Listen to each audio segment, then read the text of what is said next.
Jesaja 6 is 'n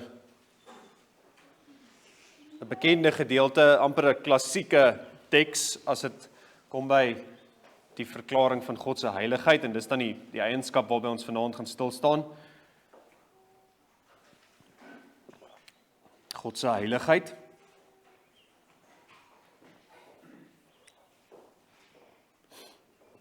Kom ons lees vers 1 tot 8.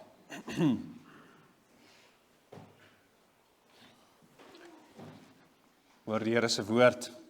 In die sterfjaar van koning Ussia het ek die Here sien sit op 'n hoë en verhewe troon, terwyl sy some die tempel gevul het. Serafs het bo hom gestaan. Elkeen het 6 vlerke gehad, met 2 het hy sy aangesig bedek, en met 2 het hy sy voete bedek, en met 2 het hy gevlieg. En die een het die ander toegeroep en gesê, Heilig, heilig, heilig is die Here van die leerskare. Die hele aarde is van sy heerlikheid vol. En die drempelposte het gebewe van die geluid van die roepers, en die huis het vol rook geword. Toe het ek gesê, wee my, ek is verlore. Want ek is 'n man onrein van lippe en woon onder 'n volk wat onrein van lippe is. Want my oë het die koning, die Here van die leerskare gesien. Maar een van die serafs het na my toe gevlieg met 'n gloeiende kool in sy hand, wat hy met 'n tang van die altaar afgeneem het. En my mond daarmee aangeraak en gesê, kyk, dit het jou lippe aangeraak en jou skuld is weg en jou sonde versoen. Daarop hoor ek die stem van die Here wat sê, wie sal ek stuur en wie sal vir ons gaan? Toe antwoord ek, hier is ek, stuur my. Tot sover die Here se woord.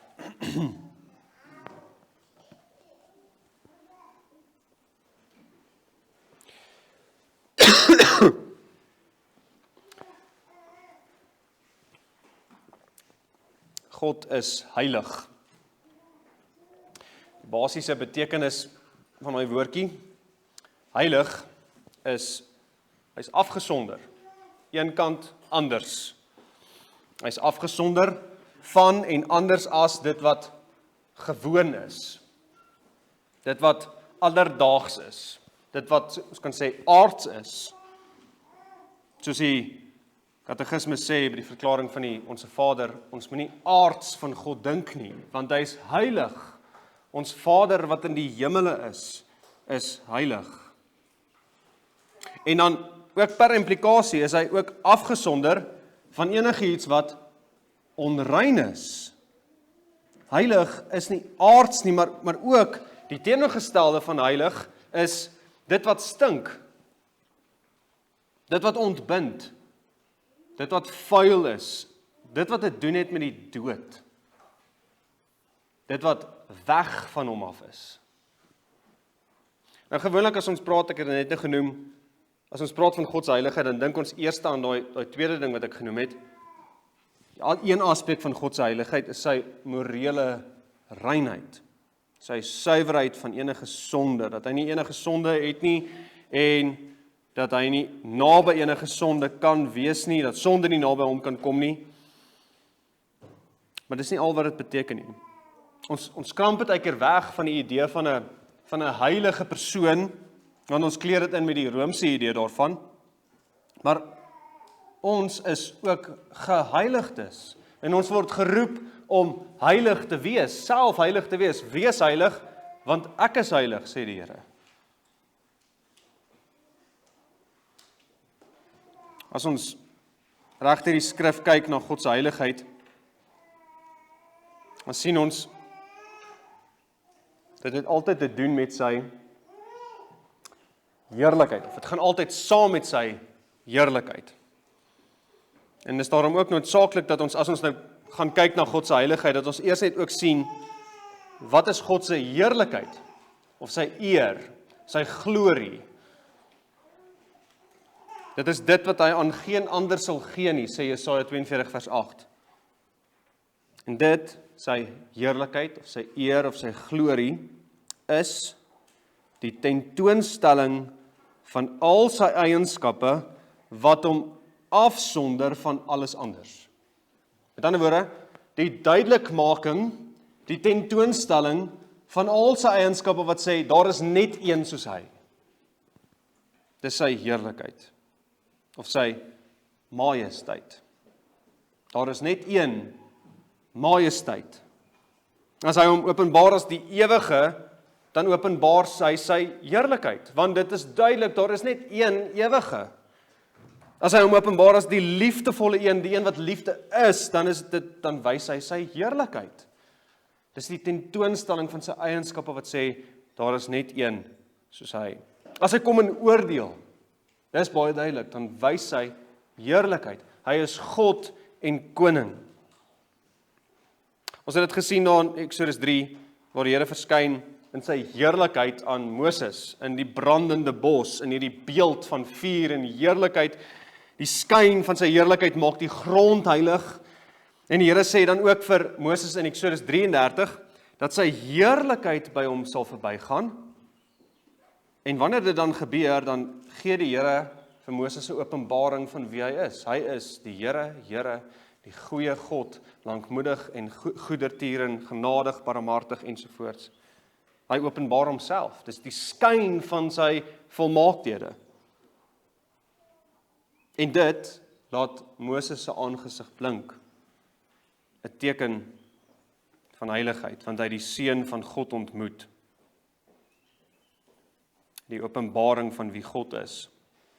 En dit is dan net so belangrik om te sien, die heerlikheid van God word geopenbaar in een persoon, die seun van God. Dis hoekom Hebreërs 1:3 sê, Jesus is die afskynsel van sy heerlikheid.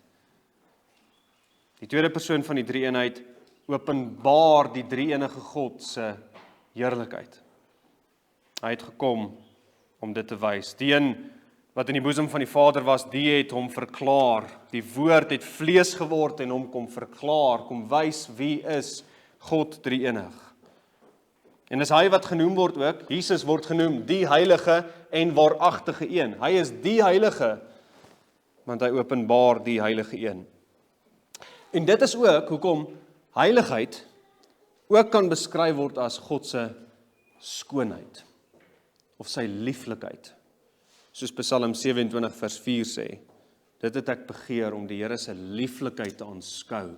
Dis niks anders as die Here se openbaring van al sy volmaaktheden en sy eienskappe. Dat ek die Here kan ken vir wie hy is.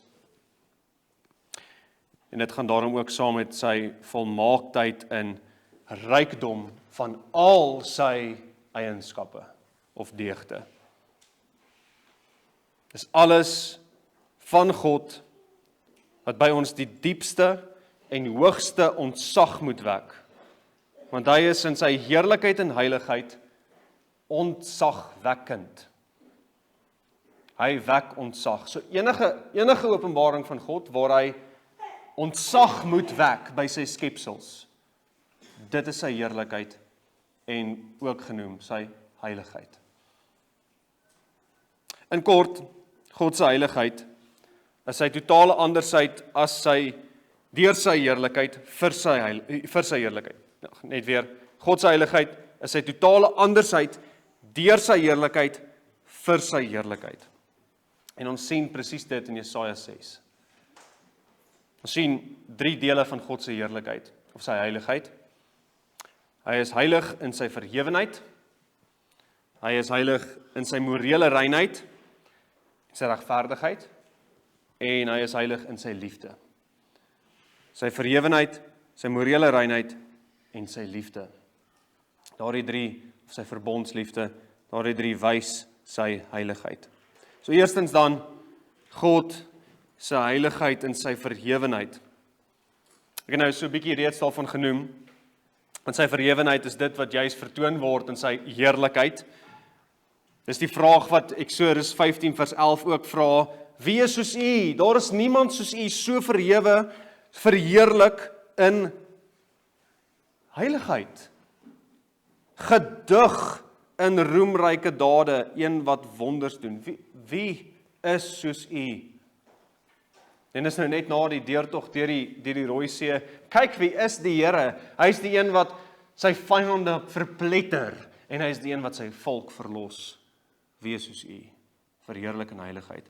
Gedig, daai woordjie gedig is verskriklik swaar, en daarom baie belangrik. Swaar in gedagte, heerlik, ontzagwekkend, oneindig belangrik, die koning van alle konings. Ja, daar is niemand op hierdie aarde of enige geestelike wese wat enigsins naby die majesteit en die straling van sy heerlikheid kan kom nie. Kyk weer na vers 1 van Jesaja 6, as julle julle Bybels oophou. In die sterfjaar van koning Isia het ek die Here sien sit op 'n hoë en verhewe troon. Jesaja sien die Here. En julle sal sien, daai Here in vers 1 is nie Here met 4 hoofletters nie, dit is Here met 1 hoofletter. En dis 'n ander woord vir koning. Hy is die koning. En uit die konteks is hierdie nogal belangrik. Hy sit op sy troon. En vers 5 sê, hy is die koning. En hy is die Here van die leerskare. En daai frase, Here van die leerskare sê, hy is die koning van die heelal. Almal luister vir hom, alles luister vir hom. Die Here van die leerskare. Jesaja sien die koning. En ons het in Exodus 3 dit ook gesien, dis die seun van God wat hom aan sy knegte openbaar. Soos ek nou ook gesê het, dis hy wat aan Moses verskyn het daar in die brandende doringbos, die engel van die Here, en ek dink dis net so hier, die gesig wat Jesaja sien, is, hy sien die seun van God. Dis die tweede persoon wat die heilige drie-eenheid kon openbaar, sigbaar, dat mense hom kan ken. En hy openbaar hom as koning. Absoluut, nie 'n koning nie, die koning. Psalm 97 wat ons het nou gelees het, die Here is koning, punt. Dis absoluut, daar's nie enigiets wat bygelas kan word nie. Die Here is koning, hy is nie net koning oor 'n gebied nie, hy is koning van alle konings en daarom die naam Here, die koning. En hy is so anders as die ander koning wat in vers 1 genoem word. Vers 1, ons moet nie net oor dit lees nie, dis nie net 'n datum wat gegee word nie. In die sterfjaar van koning Isia. Nee, hy het nogal lank regeer, maar hy was koning vir 'n kort tydjie en oor 'n beperkte gebied. Daar's 'n koning wat doodgaan, maar nie hierdie koning wat Jesaja sien nie. Daai koning Isia is nie die koning nie. Die Here is die koning. En sy troon sê dit ook. Hy sien die Here sit op 'n hoë en verhewe troon. Dis twee woorde wat baie dieselfde sê en dis 'n manier om te beklemtoon. Baie hoog. Dis nie 'n aardse troon nie. Is 'n troon soos wat Efesiërs 1 vers 21 sê, die troon van ons Here Jesus, wat bo alle owerheid en alle mag en krag en heerskappy en elke naam wat genoem word, nie alleen in hierdie wêreld nie, maar ook in die toekomstige is. 'n baie hoë en verhewe troon. En daarom 'n heilige troon en 'n heilige koning wat op die troon sit. Hy is totaal anders as sy skepsels. Hy is verhewe in majesteit as koning. Openbaring 4 brei 'n bietjie uit op hierdie prentjie wat Jesaja gesien het. Johannes sien dit ook. En hy sê, daar staan 'n troon in die hemel. En een sit op die troon. Nie baie, nie een. En hy wat daarop sit, het in sy voorkoms gelyk soos die steen jaspis en sardius, dis rooi edelgesteentes. En rondom die troon was 'n reënboog, Probeer hierdie prentjie kry van dit wat Johannes sien. Rondom die troon was 'n reënboog wat in sy voorkoms gelyk het soos 'n smarag, die helder groen. En rondom die troon was daar 24 trone. En op die trone het ek die 24 ouderlinge sien sit, bekleed met wit klere, en hulle het goue krone op hulle hoofde gehad, en daar het weerligte. Daai selfe beelde wat ons net nou gesing het in Psalm 97. Weerligte en donderslaa en stemme uit die troon uitgegaan, en 7 vuurvakkels wat die 7 geeste van God is, het voor die troon gebrand. Absoluut onsagwekkend. Verhewe bo elke moontlike troon wat daar kan wees. Maar die prentjie stop nie daar nie. So kry hierdie prentjie van die beeldskone majestueuse troon. Ek weet nie of julle al gesien het hoe sou iemand soos koning Salomo se troon gelyk het nie. Dit is regtig indrukwekkend, maar hierdie troon is ver bo dit. Kry daai prentjie. Maar dit stop nie daar nie. Vers 1 sê verder, sy some het die tempel gevul. Wat beteken dit? Wel, bedink weer die prentjie. God sit op die troon wat bo alle trone is, bo die aarde, ver bo die aarde. En die onderkant van sy koningskleed vul die tempel.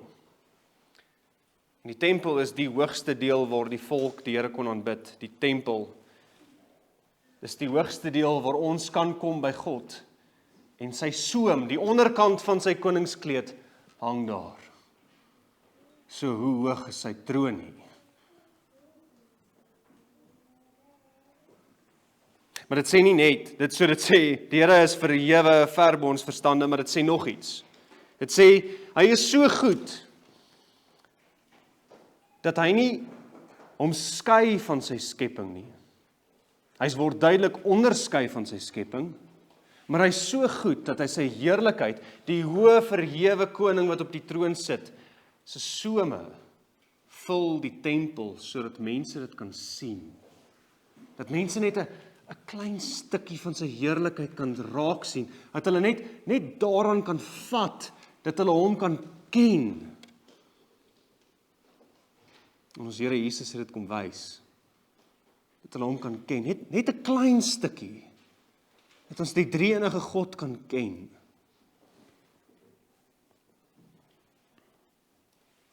Sy some van sy koningskleed roep dit luid aan die skepsel soos ons, hy is koning. Vers 2 gaan verder. Serafs het bo hom gestaan. Onthou, hou die prentjie. Dis nogal belangrik as mens deur profesie lees of iets soos Openbaring. Die prentjies is daar vir 'n rede, so ons het die prentjies kry in ons kop. Serafs het bo hom gestaan. En die woord vir daardie engele beteken letterlik brandendes of vuuriges. So sien dit, om God se troon is hierdie wesens van vuur en lig. As jy nou voor so 'n seraf moet staan, sal jy onmiddellik neersak in angs. Kykie, die prentjie wat van hierdie seraf geskets word, is ook soos 'n vlam. Dit uit 6 vlerke. Twee wys onder toe na sy voete toe, met 2 maak hy sy gesig toe, en met 2 vlieg hy. Dis soos hierdie hele bol vuur met hierdie 6 vlamme wat uitgaan. Hierdie tonge van vuur wat uitgaan. Dis nogal 'n ontzagwekkende wese. 'n seraf. 'n seraf is nie 'n speelmaatjie nie. Hy's 'n brandende, 'n vuurige. Nou, met 2 van die vlerke het hy sy aangesig bedek, en met 2 het hy sy voete bedek, en met 2 het hy gevlieg. Hierdie rein, sondelose seraf van vuur 'n ontzagwekkende wese moet hulle self toemaak in nederige aanbidding voor die verhewe God en sy troon. Bedink dit. 'n Seraf. Hy wag dit nie om sy gesig te wys voor die groot verhewe koning nie. Want hy's heilig. En die een het die ander toegeroep en gesê, heilig, heilig, heilig is die Here van die leerskare, die hele aarde is van sy heerlikheid vol. 3 maal heilig. Is om te sê, heilig, regtig heilig, en tot in die hoogste mate heilig. As jy in Hebreëus iets wil beklemtoon, dan herhaal jy dit. Soos daai in vers 1, die hoë en verhewe troon, baie dieselfde betekenis, hoog en hoog, dis regtig hoog, maar as jy 3 keer herhaal, daar's niks anders soos dit nie. Dankie. Daar is niks so heilig soos die Here van die leerskare nie. Is onvergelykbaar met enigiets anders. Ontzagwekkend hoog en verhewe. Is so hoog dat ons verstande nie daarby kan uitkom nie, en daarom het ons menslike taal hierdie 3 maal herhaling. Dis soos 'n intensiewe vorm. 'n super superlative.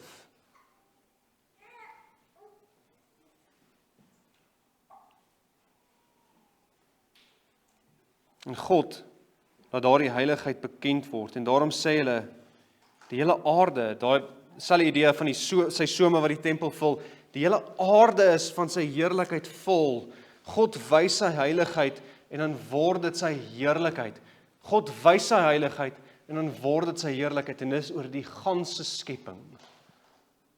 Hy's koning, en verhewe koning. En dit wat hulle roep, is dan so oorverdowend en groot, dat vers 4 dan sê, die drumpelposte het gebewe van die geluid van die roepers, en die huis het vol rook geword. Die skepping reageer op hierdie, dis nou nie die heiligheid van die Here nie, dis per implikasie, ja, maar dis die roepers, die geluid van die roepers het die drumpelposte laat bewe. Die skepping, die res van die skepping reageer op daardie roep. Die berge bewe, die volke bewe voor God se heiligheid. Maar hier sê dat die tempel bewe. Verbeel jou dit. As hierdie trein hier verbykom, dan bewe die vensters partykeer so bietjie. Van die vibrasie in die grond. En as die ou met die groot buisspeakers verbyry en dit lekker oopmaak, dan bewe jou ruite van die kar so bietjie. Maar dis niks. Die tempel was meer as 10 meter hoog. As die drumpelposte, die deurposte bewe, dan is dit 'n geweldige skudding.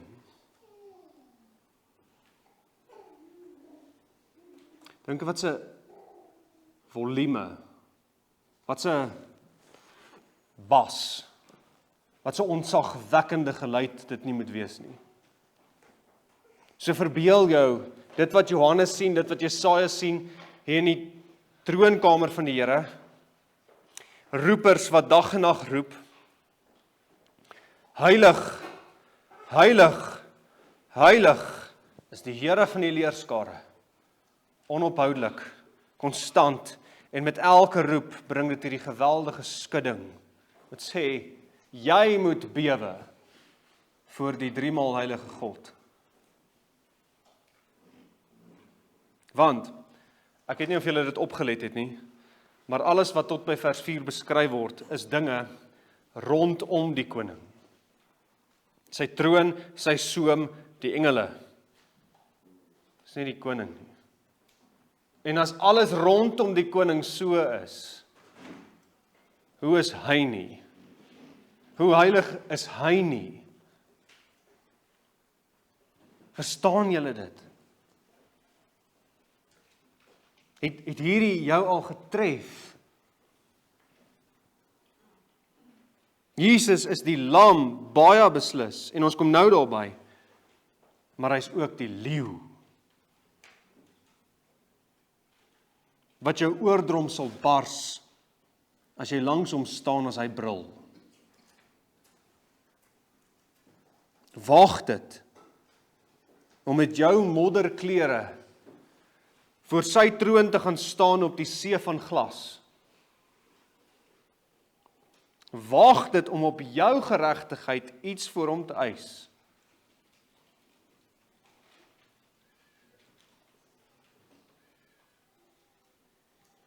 Waag dit om met sy bruid te maak wat jy wil.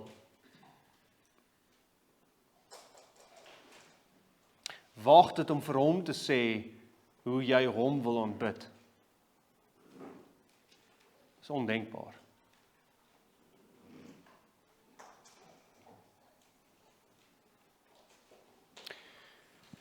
God is ook heilig in sy morele reinheid. Dis die tweede ding. Nou dit beteken dat God afgesonder is, anders is in heiligheid, en dat hy daarom ook nie enige sondaar by hom kan laat vertoef nie. Hy is absoluut anders as sonde.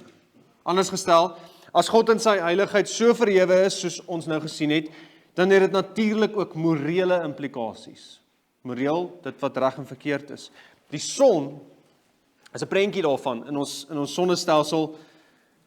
Dit wat die helderste is en dit wat die swaarste is, trek alle ander objekte na hom toe en maak dat alle ander objekte om hom wentel outomaties. Dis hoe die Here dit geskep het.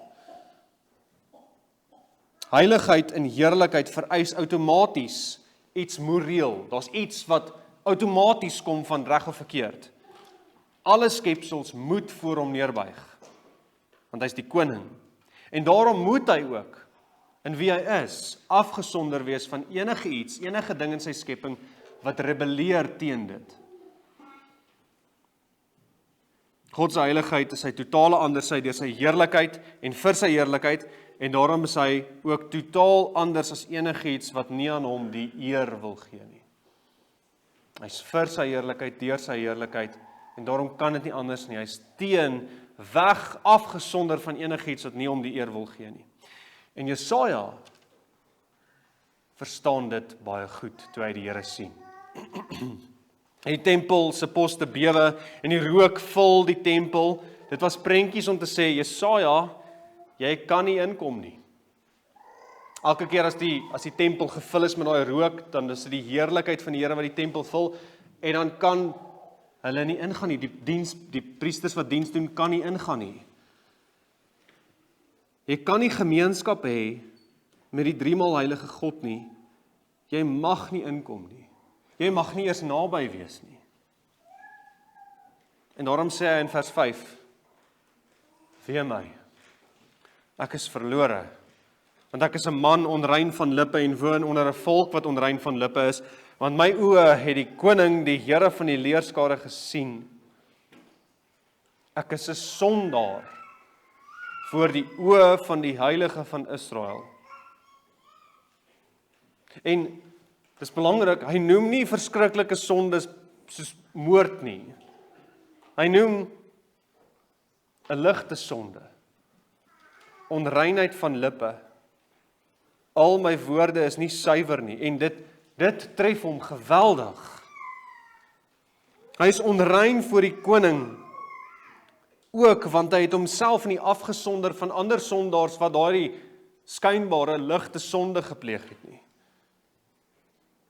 Ons sal nou sê, ag, wat is spraak nou, 'n bietjie skinnerie of 'n lelike woord dan nou en dan, wat is dit nou?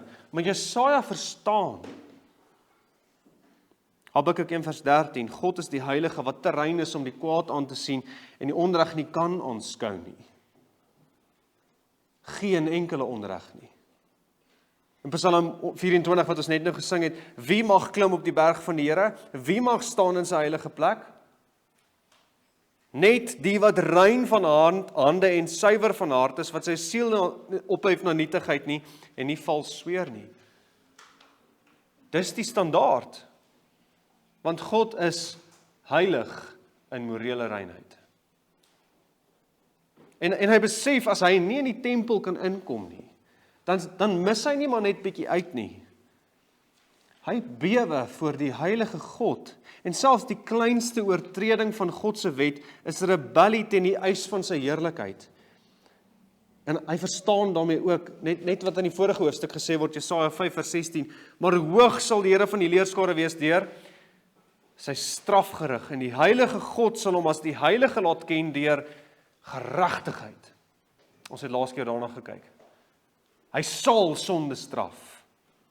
En Jesaja verstaan dit. Hy gaan tot stof verskroei word voor hierdie heilige een met hierdie wesens rondom hom van vuur. Hy weet as hy enigstens hierdie God wil ken en deur hom geken wil word in verbondsverhouding, moet hy 100% aan die standaard voldoen, want wees heilig, want ek is heilig, is die standaard. En hy moet heilig wees, maar hy is nie. En daarom weet hy, ek is verlore. Wee my, ek is 'n sondaar.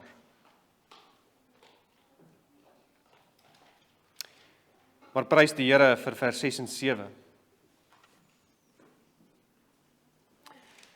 Maar een van die serafs het na my toe gevlieg met 'n gloeiende kool in sy hand, wat hy met 'n tang van die altaar afgeneem het. En my mond daarmee aangeraak en gesê, kyk, dit het jou lippe aangeraak en jou skuld is weg en jou sonde versoen. Dis net so goed om te lees. En dit wys vir ons die derde deel van God se heiligheid. Hy is heilig in sy genade en liefde. Die vuur van die altaar het gewys, God is 'n verterende vuur in sy heiligheid. Maar dit wys nog iets. Die vuur op die altaar sê, God is 'n God wat versoening gee. Die altaar is die plek waar die heilige woede van God oor ons sonde uitgestort word, maar ook geabsorbeer word. So, dit sê, God is verhewe in sy heilige regverdigheid en sy morele reinheid, en daarom sal hy sonde straf met die regverdige straf wat dit toekom. Maar hy is ook die heilige God wat versoening gee. Die prys vir die sonde skuld kan betaal word. Maar kyk nou mooi, die altaar waarvan daai seraf afkom, is nie net sommer enige altaar nie. Hierdie seraf, hierdie wese van vuur, gaan vat die kool van die altaar met 'n tang. Hoekom? As hy dan self van vuur is, hoekom kan hy nie net 'n kool vat nie? Hoekom 'n tang? Want daardie kool is heilig. Daardie kool staan vir 'n absolute heilige offer wat gebring is op daardie altaar. 'n Offer voor wie die seraf self sy gesig moet bedek. Dis die offer van die Seun van God, die een wat op die troon sit, het homself gaan offer. Daar is niks wat God se heiligheid so tentoonstel soos die offer van Christus aan daardie kruishout nie. Hy het die verskriklike, onsagwekkende toorn van God gedra, oneindige pyn en lyding, die angste van die hel, ja, God se verskriklike uitgooi van sy toorn op sonde, jou sonde.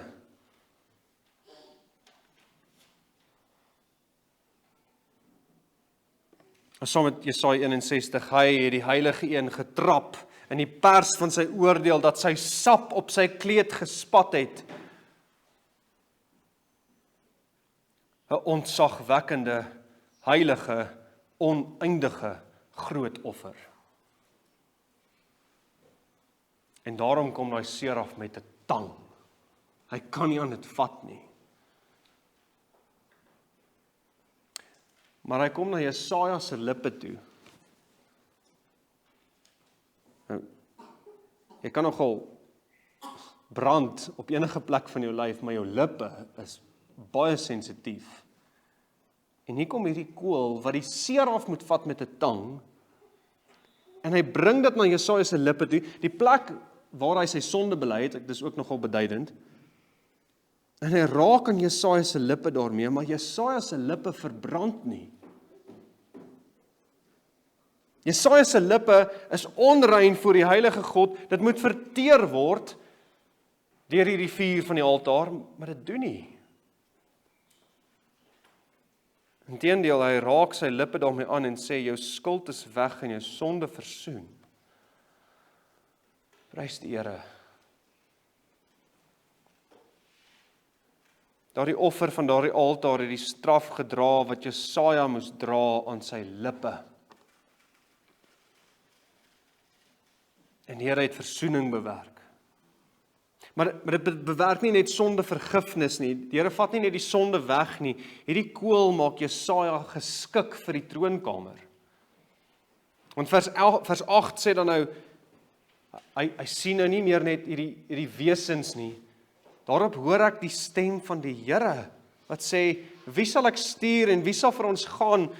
Toe antwoord ek, hier is ek, stuur my. Nadat die seraf met die kool aan sy lippe raak, is hy geskik om voor die koning te kom in sy diens. Want die koning het self versoening bewerk. Hy is geskik om te kan praat. En is daarom nie net sonde vergifnis nie, hy vat nie net die sonde weg nie, maar deurdat die koning self sy geregtigheid, sy heilige lewe vir Jesaja gee, met die aanraak van daai kool, word Jesaja geskik vir die troonkamer. Hy maak regverdig, sodat jy kan begin met heiligmaking in sy diens. Maar goed, net weer, wat het dit nou te doen met God se heiligheid? Wel, dis juis as gevolg van God se absolute toegewydheid aan sy heerlikheid, dat hy sondaars red. Omdat hy die heilige is hy juis die een wat kan en sal red. Hoor wat sê Jesaja 41 vers 14. Wees nie bevrees nie, wurmpie Jakob, volkie Israel. Ek help jou, spreek die Here, jou losser is die heilige van Israel. Juis omdat hy die heilige is hy die verlosser van Israel. Ook Hosea 11 vers 9. Ek sal my toorngloed nie laat geld nie, ek sal Efraim nie weer te gronde rig nie, want ek is God en nie 'n mens nie. Hy gaan nie toorn uitgooi nie, maar hy gaan red, want ek is die heilige in jou midde. Hy red juis, want hy is die heilige een. Hy sal homself verheerlik, deur sy heerlikheid, deur al sy eienskappe tentoon te stel, wat juis gebeur het daar by die kruis van Christus, en daarom sal hy mense red, soos hy gesê het. Daarom sal hy sondes vergewe, deur die heilige kool na hulle toe te bring. Hy red, sodat hy sy heiligheid en sy heerlikheid tentoon kan stel. Dis wie God is. So hoe lyk dit? Het julle al in die verkondiging van die evangelie gesien wat Jesaja gesien het? Hoe Christus as die heilige een voor jou afgeskilder word. As jy al gekonfronteer met wie hy is, en dan ook met jou kleinheid en nietigheid, en ook jou eie sonde, het jy al soos Jesaja voor hom neergeval en gesê, o grote koning, ek's verlore, red my, gee my u geregtigheid, want ek het niks van my eie nie.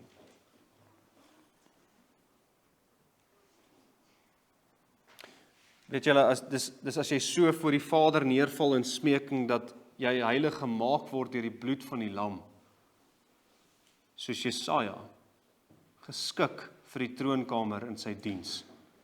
Jy word heilig deur sy bloed. En Jesaja het net mooi niks gedoen om daarby te kom nie. Hy het net gestaan en ontvang. Hy was oorweldig deur die Here se heerlikheid en hier kom 'n seraf en gee vir hom. En dis wat geloof is, dis net ontvang. Ontvang net die beloftes van die Here. En selfs daardie ontvangenis van die kool kon Jesaja nie eers uit homself doen nie. Hy kon nie eers self staan daar dat die kool na hom toe kom nie. Dit was die Heilige Gees wat dit in hom gewerk het om net op te kyk sodat die seraf na hom toe kan kom. En dis daardie selfde Heilige Gees wat jou van daar af al hoe meer heilig maak. Maar dit is dan ook so belangrik.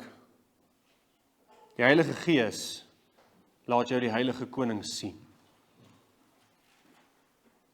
Ons kan eers regtig groei in heiligheid as ons verstaan wie God is in sy heiligheid. As jy moet dink aan 'n heilige persoon wat jou dalk in jou lewe al getref het, nie in die Romeinse sin nie, maar iemand met 'n heilige karakter, dan is dit iemand wat totaal en al verneder is deur die heiligheid van God en daarom as 'n arme sondaar, bedelaar voor sy aangesig lewe. Dis iemand wat voor die aangesig van die koning leef sodat hy sy heerlikheid kan aanskou, die lieflikheid van die Here, maar ook die wonde aan sy voete en sy hande, sodat hy elke sonde hartgrondig kan haat en elke gebod van die koning van harte kan liefkry meer en meer. Dis 'n heilige persoon, wat word meer en meer soos die heilige Christus. En as ons dan as heiliges, mense wat heilig is in Christus se bloed en heilig gemaak word deur sy Gees, as ons dan God se naam heilig of hom verheerlik, dan sê ons dade en ons woorde en ons gedagtes wie hy is. Hy is die verhewe een, die morele rein een. En hy is die een wat heerlik in liefde is. As ons hom verheerlik in psalms, dan sê ons net hardop voor hom en vir mekaar, kyk wie is hy. Ons besing sy eienskappe. En as ons met ons lewens wys hoe heilig hy is, dan sê ons, hier is ek, stuur my. Want jy sê daarmee, hy alleen is die driemaal heilige, die Vader, die Seun en die Heilige Gees, die Here van die leerskare, die Heilige van Israel. Amen.